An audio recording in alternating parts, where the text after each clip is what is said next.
Në horizontin e mesditës virtualisht flasim me analistin politik Engelbert Zefaj, që është drejt për drejt vetëse në këtë emision. Tunxhatjeta zoti Zefaj. Tunxhatjeta Lorik, përshëndetje ty dhe gjithë dëgjuesve shikuesve tuaj. Faleminderit shumë. Çfarë është kjo që po ndodh realisht në Kosovë? Janë përplasje politike, a është kriza, është paralajmërim i krizës, si e përkufizon? Përplasje politike që kanë ardhur tash po shohim pothuajse edhe në përplasje personale, e normal që kjo paraqet një krizë serioze politike për vendin tonë. Pse krizë?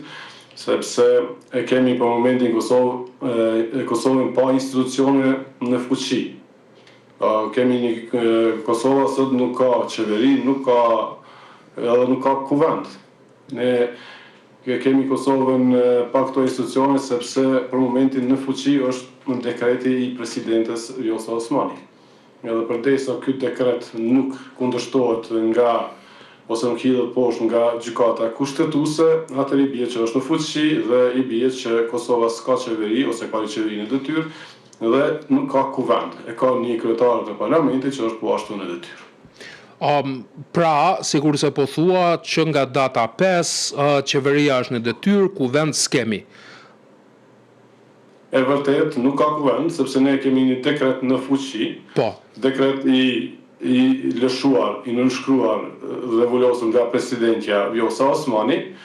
Ai dekret, pavarësisht që ka hasur në kundërshti të qeverisë dhe të për partive të ndryshme politike, ato nuk janë institucione që mundën me hedh poshtë dekretin e presidentes. Vetëm institucion që mundet me hedh poshtë dekretin e presidentes është gjykata kushtetuese, e ne gjykatën kushtetuese nuk e kemi dëgjuar ende të flasë. Në fakt, sa di unë, deri më tash vetëvendosja nuk ka dërguar kërkesë në gjykatën kushtetuese për çështjen e dekretit të presidentes për ta sqaruar me saktësi. Pra, për çështjen e dekretit të presidentes deri më tash sa di unë, vetëvendosja nuk ka dërguar kërkesë në gjykatën kushtetuese. Nëse çojnë kërkesë në gjykatën kushtetuese për interpretim, ndalet procesi, mbetet ku është, masa e përkohshme e tjera? Nuk ndalet automatikisht me dërgimin e kërkesës në gjykatën kushtetuese. Janë disa procedura, gjykata kushtetuese së pari duhet të miratoj ose të tregoj që e ka pranuar kërkesën, pastaj duhet ta shqyrtoj dhe kur ta shqyrton nëse gjen argumente që ta bllokoj ose ta merr një masë të përkohshme për pezullimin e vlerësisë, domethënë të dekretit, del me një masë të përkohshme dhe lëshon një deklaratë. Por ne për momentin, siç e thatë edhe ju, do të thotë vetëvendosja ende nuk e ka dërguar një kërkesë, ende është duke shqyrtuar dekretin e presidentes Osmani dhe është një njoftim që ata sot gjatë ditës do ta dërgojnë, pastaj gjykata kushtetuese duhet ta pranojë, duhet ta regjistrojë dhe pastaj duhet të kthejë një përgjigje parashtruesit të kërkesës këtë atë vetëvendosjes, në qoftë se ka argument për të trajtuar me urgjencë, apo dhe mund të jetë një kërkesë që mund të trajtohet sipas procedurave të rregullta. Okej, si vështron, çka nëse dërgon vetëvendosja kërkesën në kushtetuese pikërisht për çështjen e dekretit presidentes, çka nëse nuk e dërgon? Ku është dallimi pastaj në mënyrën se si rrjedhin gjërat? Vetëvendosja patjetër që do ta dërgon kërkesën, sepse ata kanë paralajmëruar se janë duke përgatitur dhe do ta dërgojnë. Ata do ta dërgojnë, po ta shtrohet pyetja çfarë do të jetë përgjigjja e gjykatës kushtetuese. Dhe sa do të zgjas deri në përgjigje? Do të nxjerrin ata një masë të përkohshme, edhe procesi atë stopohet, apo ata do ta trajtojnë në procedurat e rregullta dhe i bie që dekreti i presidentes Osmani vazhdon të jetë në fuqi, edhe të gjitha ato afazet kohore siç që kërkohen me dekretin e presidentes Osmani vazhdojnë të zbatohen. Pra, i bie që duhet të gjitha partitë dhe shteti të përgatiten për zgjedhje. Të gjithë përgatiten për zgjedhje, po qeveria si është tash aktualisht? Dhe shihni ju që është në detyrë apo konsideron kryeministri Kurti se është qeveri në detyrë apo po vlerëson se është qeveri me mandat të plot? Dhe ku është dallimi për Kosovën, për procese tutje kur nëse kemi shpallje zgjedhjeve realisht dhe juridikisht dhe ai konsideron veten kryeministër me mandat plot. Tash, se çfarë mendon dhe çfarë dëshiron Albin Kurti janë çështjet e tija personale, por për momentin ne kemi një parlament të shpërndar, i cili parlamenti ose kuvendi është organi më i lartë i cili mbikëqyr qeverinë, pra edhe ka votu qeveri. Momentin që shpërndahet kuvendi, pra nuk kemi më as qeveri fuqi plotë, kemi qeveri në detyrë. Për momentin ne kemi qeveri në detyrë. Presidenti Osmani ka bërë edhe hapin tjetër në vijim, është konsultuar edhe me partitë, edhe për datën e zgjedhjeve. Në ka marrë mendimet e partive politike për datën e zgjedhjeve, edhe tash i presidenti është duke e shqyrtuar cila prej atyre datave në përputhje me afatet kohore që i parashë kushtetuta, cilën prej atyre afateve ta përcaktoj si datë të zgjedhjeve. Pra ne këtu jemi. Në qoftë se ne nuk kemi një masë të përkohshme nga gjykata kushtetuese, presidenti Vjosa Osmani del edhe e cakton edhe datën e zgjedhjeve dhe të gjithë janë të detyruar të respektojnë vendimin e presidentit. Po mirë, ka që të thjesht të bëni ju, por realisht ajo çfarë shihet deklaratat nga subjektet politike tingëllojnë se situata është më komplikuar se kaq.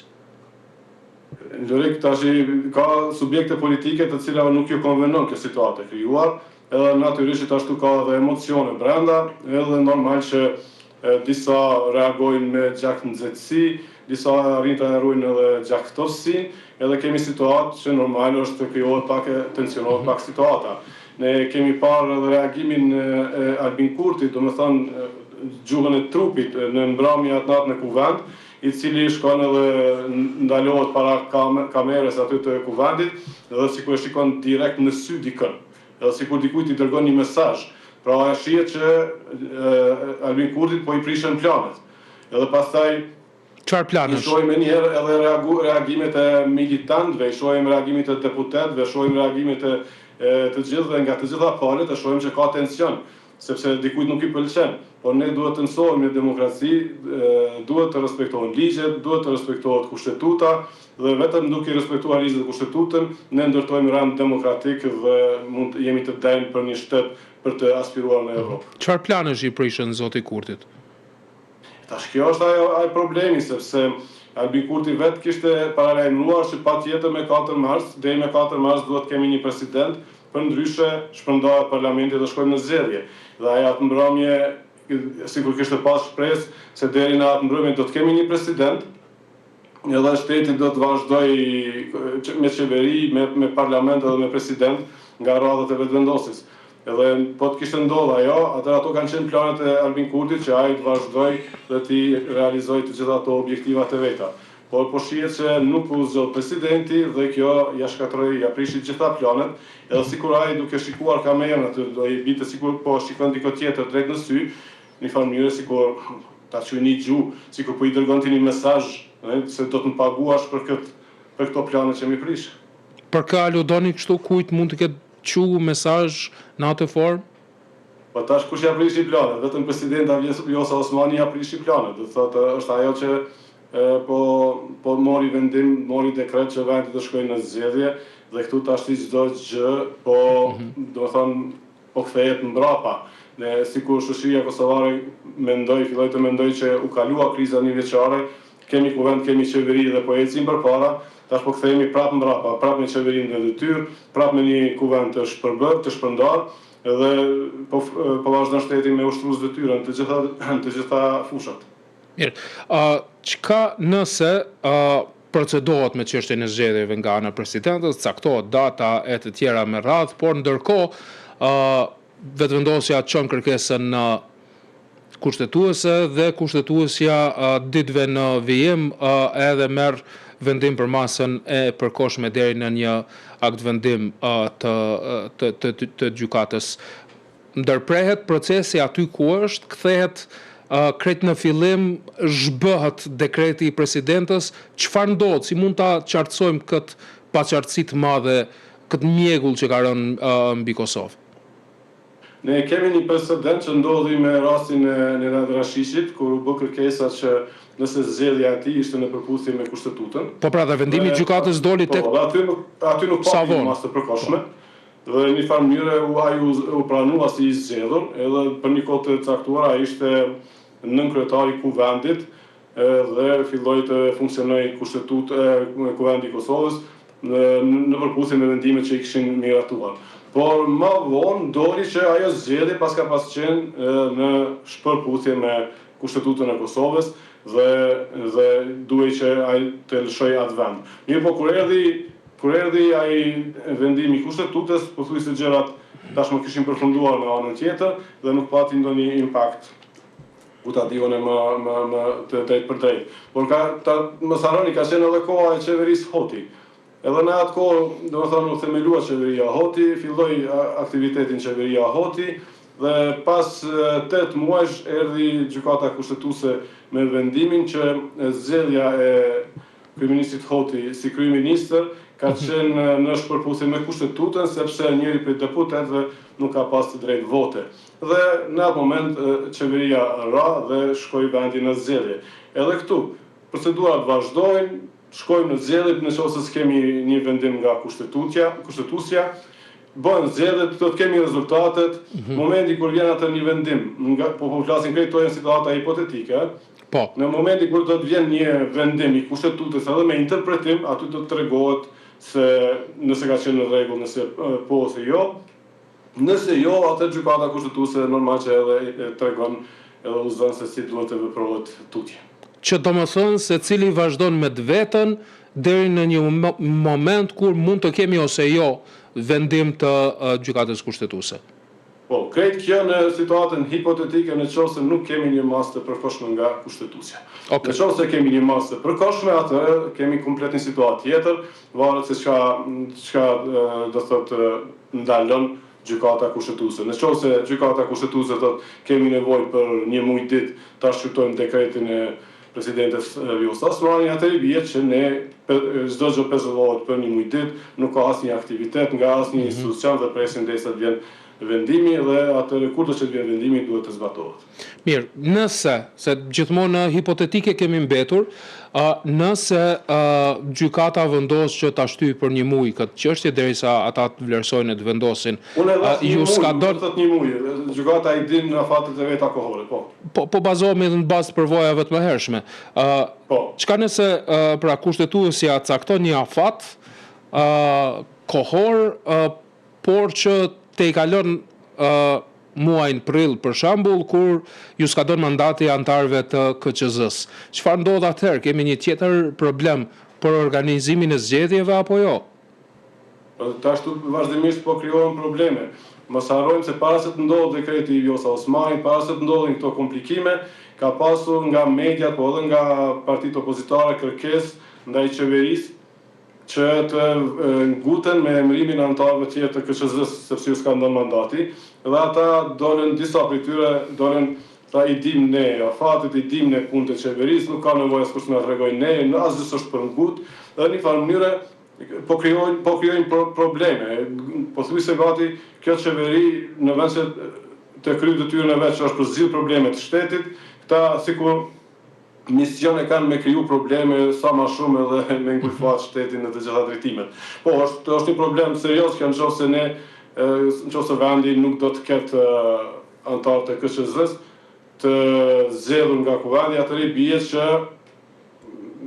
një pikpyetje e madhe se kush do t'i organizojë zgjedhjet, pra Komisioni Qendror me çfarë përbërje do t'i organizojë zgjedhjet në situatë hipotetike në qoftë se s'ka një masë parakohshme. Pra, situata është goxha e komplikuar. Okej, që mund të diskutojmë atëherë kujt i konvenon kështu, nëse ne shkojmë në zgjedhje dhe ne dim se nëse s'ka kuvend, nëse bazohemi te dekreti i presidentës dhe afrohet e kalon prilli, çfarë mendon se mund të ndodhë?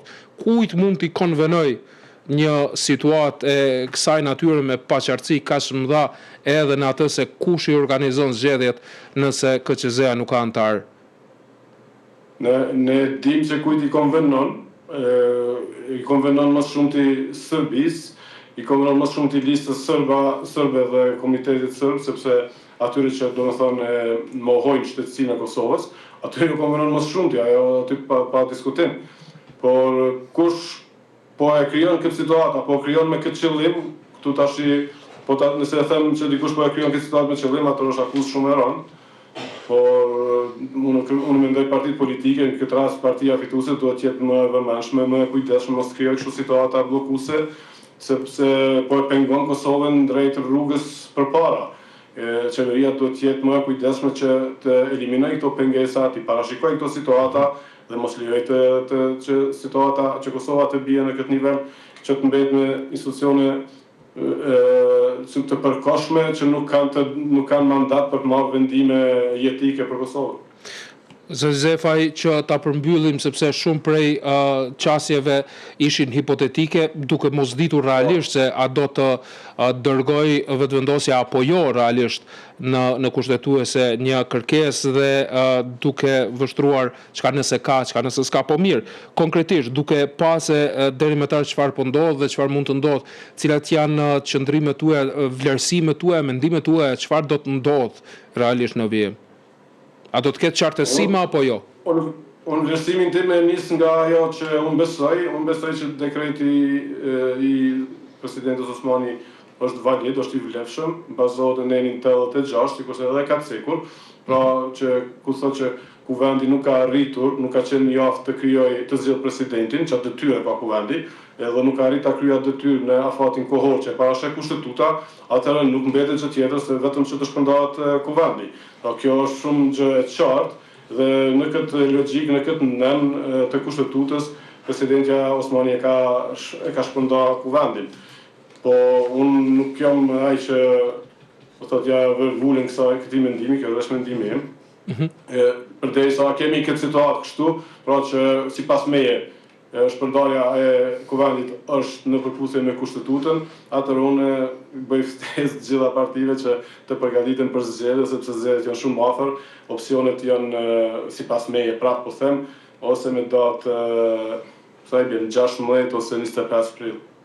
16-25 prill? Jo, si i bën 5, 12 plus 5, 19, 26. 19 ose 26 prill, po.